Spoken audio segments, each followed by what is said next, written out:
Peter Weir is an Australian director that some won't even recognise by name, but if I start reciting titles like Dead Poets Society, The Truman Show, Master and Commander, Witness, and so on, there'll be a lot of people out there right now saying, "Oh wow, that's him?" Yes, that's him. Back in 1976, however, Weir hadn't directed any of these films. He had made the cult film The Cars That Ate Paris and also the super haunting Picnic at Hanging Rock, but he was still a relative newbie, albeit a clearly talented one who would go places in the world of film. On a trip to Turkey in that year, Weir found himself wandering the battlefield at Gallipoli, where British Empire troops had fought the Turks in a doomed expedition lasting from early 1915 to early 1916. Weir found a bottle while he was there, perhaps from a care package sent to a soldier some 60 years earlier at the time, and started thinking about telling a story set against the Gallipoli campaign. He made some notes and then had the esteemed Australian dramatist and playwright David Williamson work it all into a script. This eventually came together in 1981 with the film Gallipoli, starring Mel Gibson in a very early role for him, paired up with the Australian actor Mark Lee as his co-lead. While Gibson will be well known to everyone watching this and needs no introduction, Lee has a much smaller profile, particularly internationally.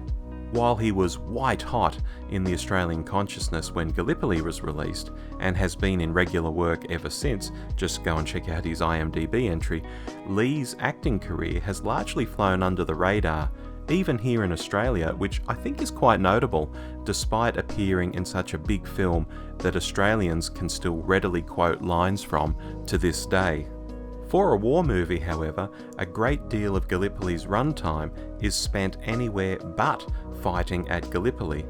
This is a character-driven piece, kicking off at a farm in Western Australia, where we meet Lee's character, Archy Hamilton, who's training for the local athletics carnival with his uncle, Jack. The athletics carnival leads Archy to meet the Mel Gibson character, Frank Dunne, and the two of them become quite unlikely friends. Archy, blonde, slightly naive, and full of life. Frank, dark, sarcastic, and he's been around the block once or twice. They eventually decide to run away to the war together, Archy being far more enthusiastic, it must be said, than Frank. This leads to an adventure through the West Australian desert after they get a train timetable wrong, before getting into the army itself, which actually splits the pair up into different units for a period of time, before training in Egypt, where they reunite and really get to experience life.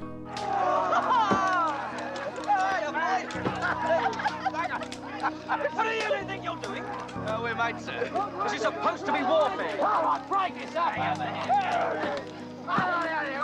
When the two finally land on the beaches of Gallipoli, we're already 1.25 hours into a 1.75 hours film. That's right, only the final 30 minutes or so actually takes place at Gallipoli, showing the guys in the conflict zone itself. And even then, they're generally not fighting, but simply surviving day to day from shelling, snipers, and so on. But that's kind of the point of the film.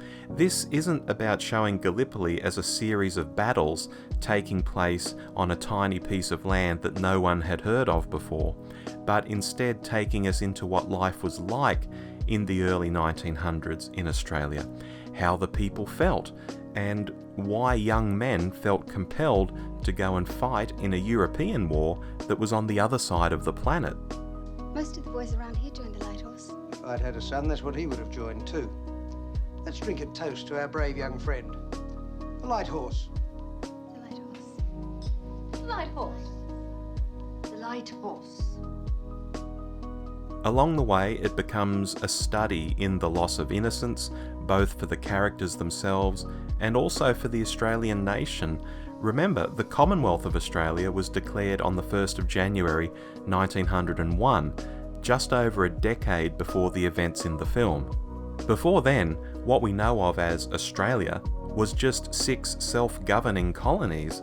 World War I was the first time Australia was on the world stage as a nation, and the landings at Gallipoli and the year of fighting after that has become indelibly linked to our nation.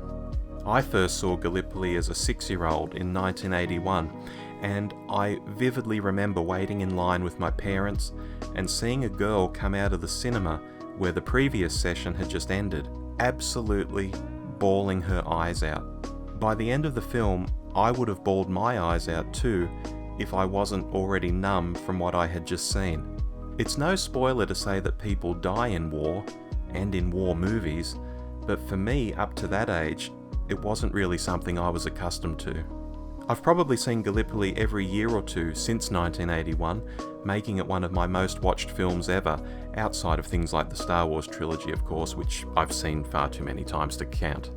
From the cinematography and direction, to the script, to the soundtrack, which features both classical music and electronica from Jean-Michel Jarre, which you'd think would be totally jarring for a World War I movie, but trust me, it just works.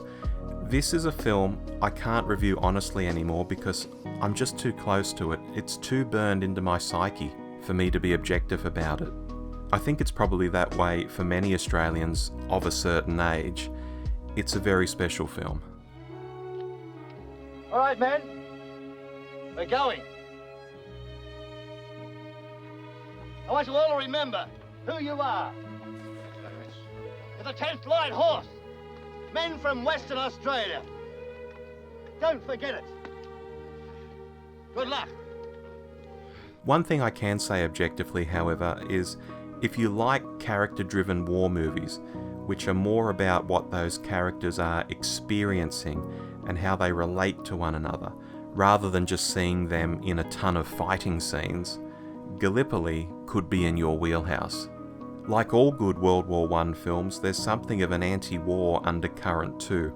It's never in your face, but anyone who watches this and doesn't come away thinking that running off to fight in a war isn't the adventure it's made out to be, is clearly mad. Anyway, have you seen Gallipoli? Are you an Australian, or at least living somewhere in the old British Empire and have some background to the history of the piece? Or have you watched it from another country and had no idea where it might go? I'd be fascinated to hear your own background with the film and your own take on it down in the comments.